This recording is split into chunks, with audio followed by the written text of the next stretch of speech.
How to create poll on Fiverr. Hello guys, this is Atticus and welcome back to another tutorial video.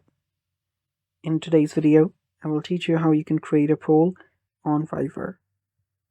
So before we begin, if you guys are new to our channel, head down below and hit the subscribe button so you don't miss out on our future videos.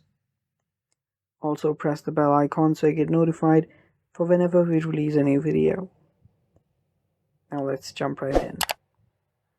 To create a poll on Fiverr, make sure that you have the updated version of the app. If you do, you can open it up. If you don't, head over to Google Play Store and update your app. So locate your Fiverr app and then open it up. Then head over to any chat where you want to create the poll. And after you're there, all you have to do is tap on the plus icon that is at the bottom left. After you tap on it, you'll find the poll option.